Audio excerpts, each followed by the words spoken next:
À Amsterdam, une patrouille surveille les docks ouest du port, même s'il y a peu d'activité. Cette immense centrale électrique à charbon est à l'arrêt depuis fin 2019. L'État néerlandais a dû la fermer 5 ans plus tôt que prévu pour se conformer à une décision de justice historique. Une organisation environnementale appelée Urgenda a fait condamner le gouvernement en dernière instance pour inaction climatique. Ce qui l'oblige à renforcer ses mesures de réduction de gaz à effet de serre, et ce à une échéance très courte. D'ici à fin 2020, le pays doit baisser de 25% ses rejets de CO2 par rapport au niveau de 1990.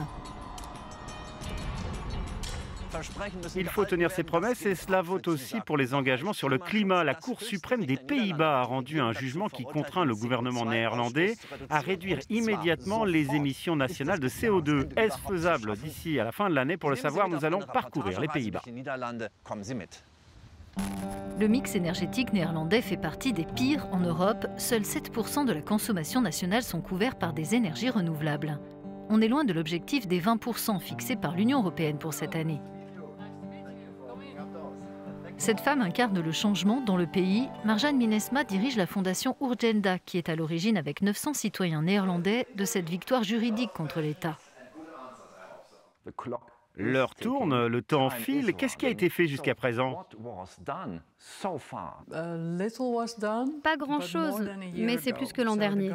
Le gouvernement a accordé des subventions supplémentaires, 2 milliards d'euros pour les panneaux solaires et les grands projets éoliens. Il a fait pareil pour les améliorations dans l'isolation, les pompes à chaleur et des choses comme ça.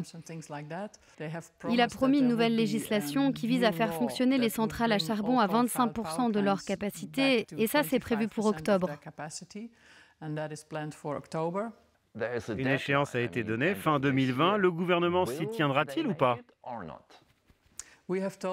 On leur a dit, si vous avez 3 mois de retard, ça ira. Parce qu'on ne veut pas d'une nouvelle confrontation s'ils ont un peu de retard. Mais si vous ne faites pas assez ou si vous ne programmez pas des choses pour l'an prochain, c'est clair qu'on saisira encore la justice. Qu'est-ce qui vous motive personnellement? J'ai eu une vraie prise de conscience quand j'ai eu des enfants. J'ai réalisé qu'ils seront probablement encore là en 2100. Or, on sait comment ça va finir. Si le changement climatique se poursuit sur son rythme actuel, notre planète ne sera plus très agréable à vivre. Des milliards de personnes ne pourront plus continuer à vivre où elles sont aujourd'hui. Ce sera un chaos absolu. Alors je sais que des solutions existent. C'est ce qui me met en colère. Personne ne veut agir alors que les solutions sont là. Marjane Minesma, universitaire et ex-collaboratrice du gouvernement néerlandais pour le développement de projets durables en Europe centrale, a rédigé un rapport avec des scientifiques. Leur conclusion: les Pays-Bas pourraient tirer 100% de leur énergie de sources renouvelables dès 2030 si les politiques prenaient aujourd'hui les décisions adéquates. Honnêtement, je ne comprends toujours pas. Il a beaucoup plu il y a à peine 5 minutes. Il fait mauvais aux Pays-Bas. Comment pouvez-vous affirmer que le solaire est une solution?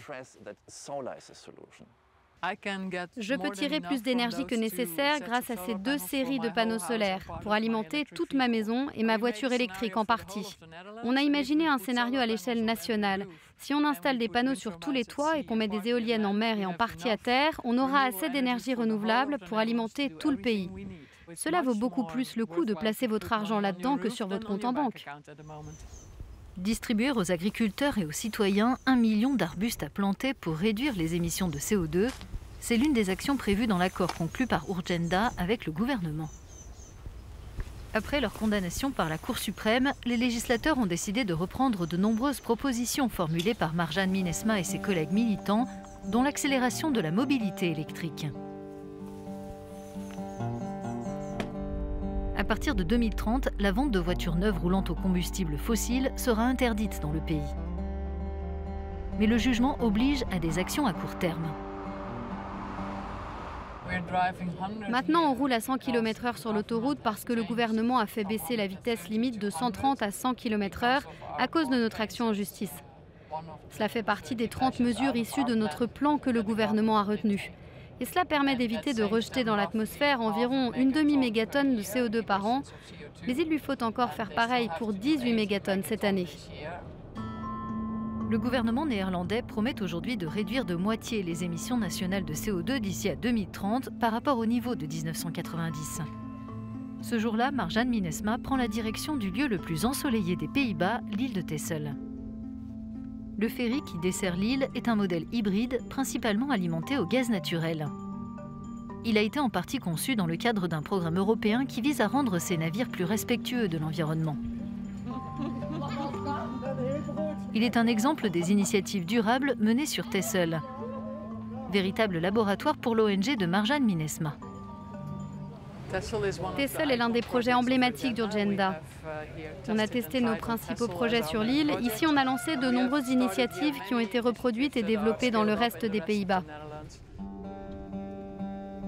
Urgenda a milité pendant des années pour le développement de l'infrastructure de recharge pour les véhicules électriques dans le pays, et les résultats sont là. Aujourd'hui, la directrice de l'organisation trouve facilement où brancher sa voiture, quel que soit son trajet. Marjane Minnesma doit retrouver Nicole Schermer qui est en train d'installer des panneaux solaires dans une ferme. Il est l'un des visages de la révolution verte sur l'île. Nicole, regarde ce que je t'ai apporté. En provenance directe du polder de Beemster. C'est un cerisier. Magnifique. Je l'ai mis dans l'eau pendant toute la nuit. Donc si tu le plantes vite, il survivra. Ce sont des arbres résistants. Génial, c'est ce que je vais faire. Ce sont tes employés là sur le toit? Ils ont presque fini. Vous nous attendiez pour mettre le dernier panneau, c'est gentil. Pour verdir le mix énergétique encore bien sombre des Pays-Bas, le gouvernement suit la recommandation d'Urgenda d'encourager le recours au solaire. Il s'efforce d'impliquer les habitants dans des projets collectifs dédiés aux énergies renouvelables grâce à des mesures d'incitation. De quel type de projet s'agit-il? Ce projet s'appelle Code Postal. 26 personnes se partagent 299 panneaux solaires et ils ont un avantage fiscal accordé par le gouvernement. Donc c'est intéressant. Donc quand les gens n'ont pas de toit pour en installer, ils mènent un projet commun puisqu'ils habitent dans le même coin et ils ont une déduction fiscale. Les Pays-Bas sont exposés toute l'année à des vents forts. À moyen terme, ils disposeront de plus grandes capacités éoliennes offshore. Mais le jugement de la Cour suprême oblige à agir vite. D'où le choix d'accélérer l'installation d'équipements solaires. Ce qui convient très bien à l'agriculteur dont la ferme accueille le projet Code Postal. Que pensent les habitants de Texel du solaire et de l'éolien?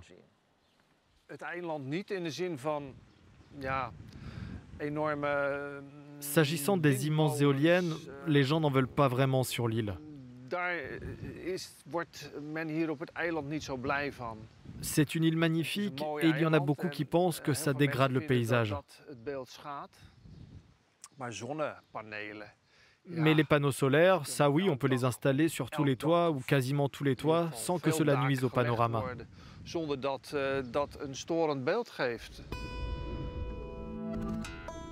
La dernière innovation qui fait parler sur l'île, ce sont les panneaux solaires sur les pistes cyclables. Avec l'accord de la municipalité, Nicole Schermer teste une nouvelle génération de panneaux très résistants. Ces modèles pourraient équiper l'ensemble du réseau cyclable de l'île, voire d'autres régions aux Pays-Bas. Mais la solution solaire probablement la plus folle sur l'île se trouve au Crime Resort. Ce golfe dispose d'un bassin recouvert de panneaux solaires. Sachant que les Pays-Bas ont une forte densité de population, les immenses parcs solaires, qui font actuellement l'objet de discussions entre les régions néerlandaises et le gouvernement, accaparent de grandes surfaces de terrain. L'équipement flottant de Nicole Schermer est une solution alternative. Il partage son expérience, qui a déjà des résultats positifs, dans le cadre de recherches pour déterminer si un tel dispositif peut être installé en mer du Nord. Ce que j'aime beaucoup dans votre démarche, c'est que vous testez des choses sur l'île qui peuvent ensuite être appliquées ailleurs aux Pays-Bas. Donc ici, on a des panneaux sur l'eau, il vaut mieux les mettre là plutôt que sur des terrains? Oui, l'eau est utilisée en été et comme elle est couverte, il y a moins d'évaporation. Ok, quand les panneaux sont sur l'eau, ils fonctionnent mieux. L'eau rafraîchit les panneaux et quand ils sont rafraîchis, ils génèrent plus d'énergie pendant l'année.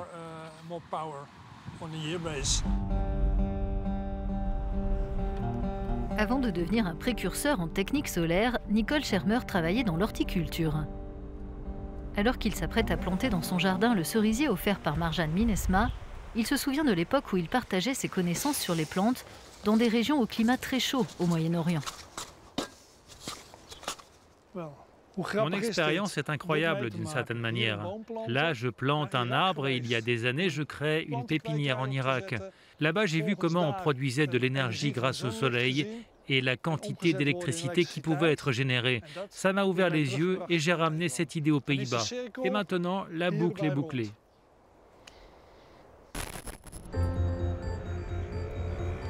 La tradition néerlandaise du vélo a renforcé l'image de carte postale d'un pays amoureux de la nature. Une idée fausse. Les Pays-Bas, dont le sous-sol renferme l'un des plus grands gisements de gaz naturel de l'Union européenne, dépendent largement des combustibles fossiles. Des partis d'extrême droite, tout comme le célèbre journaliste Zip Vigna, dénoncent le choix du gouvernement de s'en détourner et l'action des organisations environnementales. Dans ce pays, c'est au Parlement de décider. Or, en matière de politique climatique dans ce pays, je suis désolé, mais le Parlement n'a pas vraiment son mot à dire.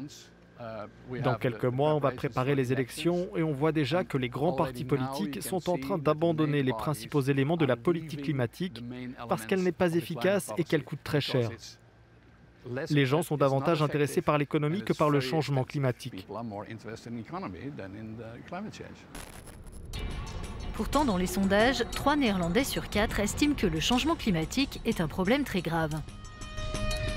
À La Haye, nous allons rencontrer Sandor Gastra, directeur général au ministère de l'économie.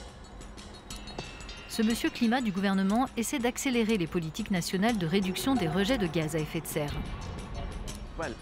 Vous avez une date limite, jusqu'à la fin de l'année, pour faire baisser les émissions de CO2. Il reste septembre, octobre, novembre, décembre. Qu'est-ce qui sera vraiment fait d'ici là ?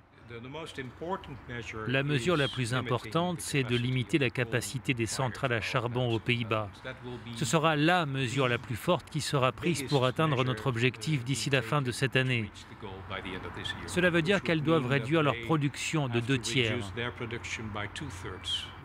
De plus, nous avons pris des mesures pour accélérer la transformation durable des logements et bureaux aux Pays-Bas.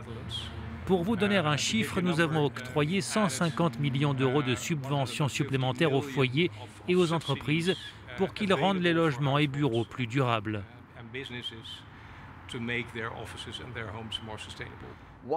Que fait votre gouvernement pour encourager l'éolien ? Nous avons déjà prévu d'avoir une capacité dans l'éolien offshore de 11 gigawatts à l'horizon 2030 et nous étudions actuellement la possibilité de revoir cet objectif à la hausse. L'agriculture industrielle est un autre grand problème pour la politique néerlandaise de protection du climat. Dans cet élevage de poulets à grande échelle, on s'efforce d'appliquer des méthodes respectueuses de l'environnement. Son gestionnaire figure parmi les citoyens qui ont poursuivi le gouvernement aux côtés d'Urgenda pour son manque d'action en matière d'émissions de CO2. On ne produit pas d'aliments pour nos poulets, donc on n'utilise pas de terres agricoles puisqu'ils ne mangent que des restes de la consommation humaine. C'est une première chose très importante. La deuxième, c'est qu'on produit toute l'énergie dont notre usine a besoin grâce aux quelques 1100 panneaux solaires qu'on a mis sur le toit. On produit même plus que ce qu'on consomme. La troisième chose, c'est cet emballage qui est réalisé à partir de résidus d'amidon issus de l'industrie de transformation de la pomme de terre et qui est presque neutre en carbone. Picorons quelques données à l'échelle européenne. En moyenne, chaque citoyen de l'Union rejette l'équivalent de 8,6 tonnes de CO2 par an. Les Pays-Bas affichent étonnamment des émissions de 11,6 tonnes par habitant, soit plus que les 11 tonnes de la Pologne dépendante au charbon et les 6,9 tonnes de la France par exemple. Quelles recommandations feriez-vous aux grands industriels de la production alimentaire ici aux Pays-Bas et à l'étranger ? Regardez ce que nous faisons ici. On peut produire sans nuire au bien-être des animaux, sans dégrader l'environnement. Nous allons construire d'autres fermes aux États-Unis, en Belgique, France, Allemagne et au Royaume-Uni dans les années qui viennent. Donc, nous voulons devenir la nouvelle norme. Je pense que c'est une question de survie pour l'homme au final. C'est aussi simple que ça.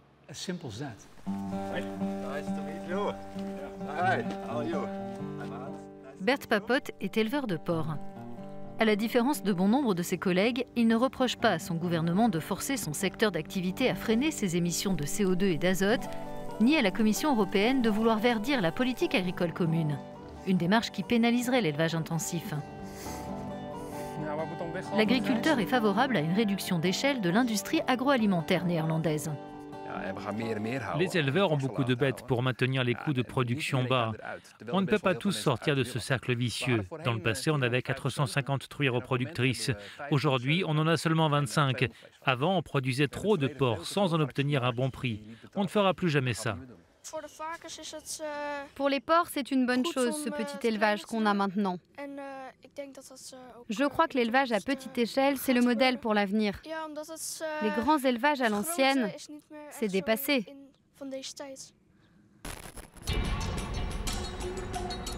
L'un des principaux défis à relever pour ce pays très industrialisé consiste à revoir l'ensemble de ses infrastructures d'approvisionnement en énergie.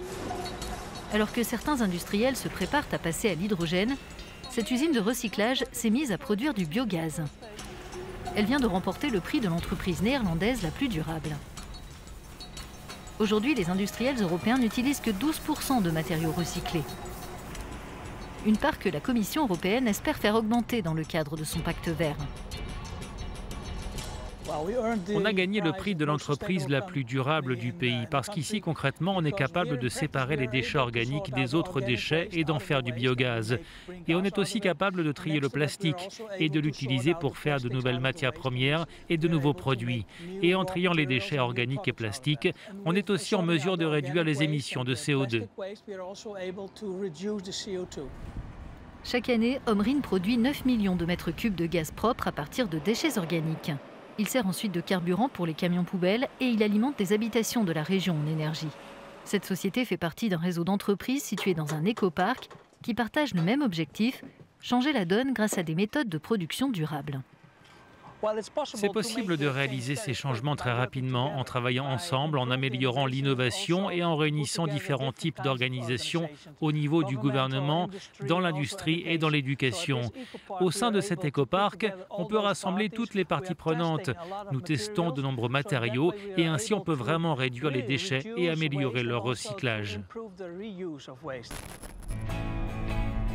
La transition énergétique est en passe de devenir une réalité aux Pays-Bas. Pour que les citoyens y participent, le gouvernement a mis en place un système d'incitation financière, ce dont a profité cet habitant de Zaandam. Ruud Svering a rénové la maison qu'il occupe avec sa compagne pour la rendre neutre en énergie, en faisant installer des panneaux solaires, une pompe à chaleur et une nouvelle couche d'isolation. Il contrôle fréquemment les chiffres de consommation envoyés par le fournisseur local d'énergie. En fin d'année, ils nous ont rendu 400 € pour une période de 9 mois de consommation. Donc on leur fournit plus d'électricité qu'on en consomme. On n'est pas simplement neutre en énergie, on est une centrale électrique. L'Union européenne ambitionne d'atteindre la neutralité carbone à l'horizon 2050. Le soutien à la rénovation durable des bâtiments est l'un des points clés du pacte vert. Combien d'argent avez-vous investi? Quelles subventions avez-vous touchées? Et quand cette dépense sera-t-elle amortie? Je crois qu'on a dû investir entre 30 000 et 40 000 €. Et on a touché environ 10 000 € de subventions. Mais comme on n'a plus de facture d'électricité à payer, on se dit que dans 14 ou 15 ans, notre investissement sera amorti. Que faudrait-il faire de plus? Le gouvernement doit donner davantage d'argent pour aider encore plus les gens à rénover leur maison.